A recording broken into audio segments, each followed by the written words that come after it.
ব্রাহ্মণবাড়িয়ার কসবায় অতি ভারী বর্ষণ ও উজান থেকে নেমে আসা পাহাড়ি ঢলে পানিবন্দী অবস্থায় চরম দুর্ভোগে পড়েছেন বেশ কিছু পরিবার। পহেলা জুলাই সোমবার দুপুরে কসবা পৌর এলাকার কালিকাপুর গ্রামে এমনটাই দেখা গেছে। এ সময় স্থানীয়রা জানান, সীমান্ত থেকে নেমে আসা কালিকাপুর গ্রাম দিয়ে বয়ে যাওয়া পানি নিষ্কাশনের খালটি কালের বিবর্তনে সরু হয়ে গেছে। ফলে সীমান্তের ওপার থেকে নেমে আসা পানি সঠিকভাবে নিষ্কাশিত হতে না পেরে পানি আটকে মানুষের বাড়িঘর তলিয়ে যায়। এই যে ভারতের থেকে যেই পানিগুলো আসে আমাদের এই ব্রিজ দিয়ে যায়, তখন এখন তো যাইতো যে আপনার কসবা বাজার হইয়া এই মহিলা মাদ্রাসা দিয়ে এই সেরাটা দিয়ে যাইতো। এখন সেরাটা প্রায় বরড হয়ে গেছে, এখন পানিটা এখানে আইসা ফুলা যায়, পানিটা আর ওইদিকে যাইতে পারে না। এই কারণে এইদিকে পানি যখন আপ হয়ে যায় তখন এই বাড়ি ঘরগুলো তলায় যায়।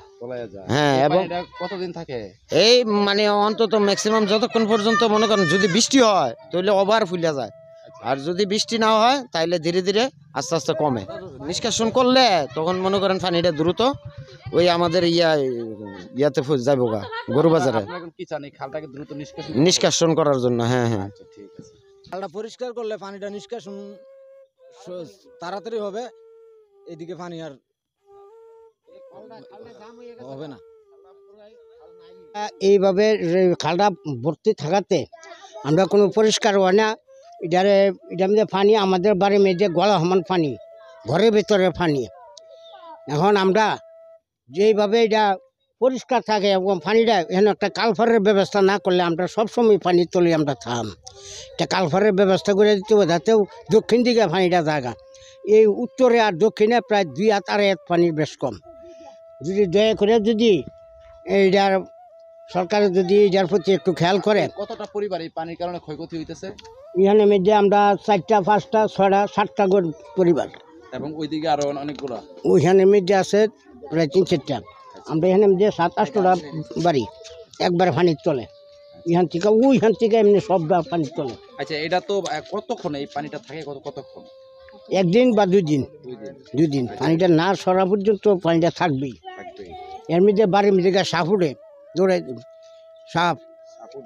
সাপ উঠে ঘরে বিড়ির মধ্যে এই কোমর সমান পানি, উড়াত সমান পানি। আচ্ছা আচ্ছা, এখন আপনারা কি চান? এই খালটাকে ভালো করে যেন ড্রেজিং করা হয়, ড্রেজিং করা হয়, আর একটা কালভারের ব্যবস্থা যেন হয়। কালভার অর্থাৎ দক্ষিণ দিকে যেন পানিটা যায়। আচ্ছা আচ্ছা, অর্থাৎ এই বিলে যেন এই বিলে যেন পানিটা নামতে পারে। জি হ্যাঁ হ্যাঁ, আমরা দেখতে পাচ্ছি এই বিলটা একবারে কিন্তু পানি শূন্য না, শূন্য, এর কোনো পানি নেই। যদি এই খালের পানিটা যদি এদিক দিয়ে কোনো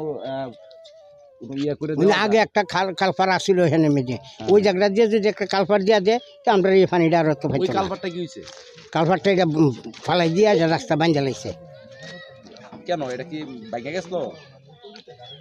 না, এমনি রাস্তা করে সময় সব খুলিয়া ফালাই দিছে, কই গেছে গা কেডা কোন দিন সেগা কোহান্তে কই নিছে গা, সরকারের কাম লয়ে গেছে গা, লইয়া গিয়া এটা একবার বাঁধা লাগছে। দ্রুত এই খালটিকে খনন করার জন্য সংশ্লিষ্টদের দৃষ্টি আকর্ষণ করেছেন স্থানীয়রা। এই বিষয়ে কথা হলে কসবা উপজেলা নির্বাহী কর্মকর্তা মোহাম্মদ শাহরিয়ার মুক্তার এমএসটিভিকে জানান, এই বিষয়ে খুব শীঘ্রই যথাযথ ব্যবস্থা নেওয়া হবে। ব্রাহ্মণবাড়িয়ার কসবা থেকে মোহাম্মদ সাদ্দাম হোসাইন, এমএসটিভি ও mstv.com নিউজ ডেস্ক। আল্লাহ হাফেজ।